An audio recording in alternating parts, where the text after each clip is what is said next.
Joining me now from Rome is Archbishop Donald Bolen from the Archdiocese of Regina. Archbishop, thank you very much for joining us on this day. Good to be with you. Your feelings now the service is over about what you witnessed today?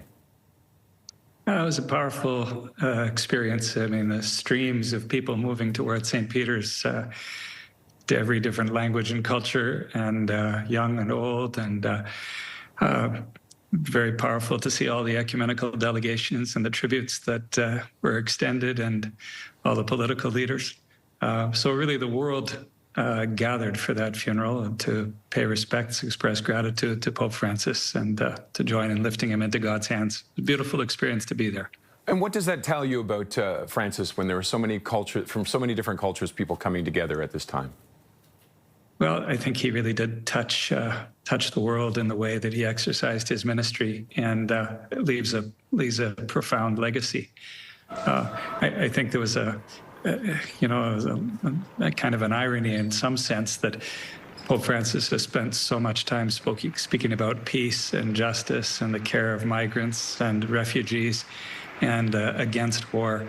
And so many political leaders there, I hope they go home having heard a message and not just attended, but taken to heart what he said.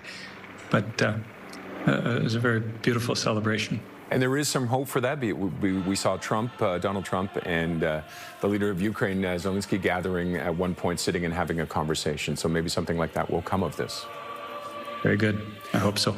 And you believe your vision mirrored the Pope's. What do you think his legacy will be? Well, I think his focus on the mercy of God right at the heart of his ministry was a beautiful thing, that he said the name of God is mercy.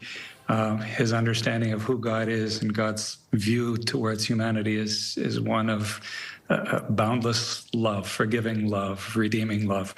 I think his culture of encounter that what he called for, that called us to dialogue, called us to be in relationship with other Christian communities, with other religious traditions, with the world of politics and of science, the desire for the church to be engaged and facing outward towards the world with a message to proclaim, but with a listening ear. I think that's a big part of his legacy. I think his understanding that the church always needs to be consulting with others, and reaching out to the peripheries, involving everybody in the conversation, including those outside the church, including those who've been wounded by the church, as an important part of his legacy. And out of all those conversations, needing to discern how we move as church, I think that's a really important, valuable legacy. Okay, Archbishop, thank you very much for joining us on this day. Good to be with you. Donald Bolen is the Archbishop of Regina.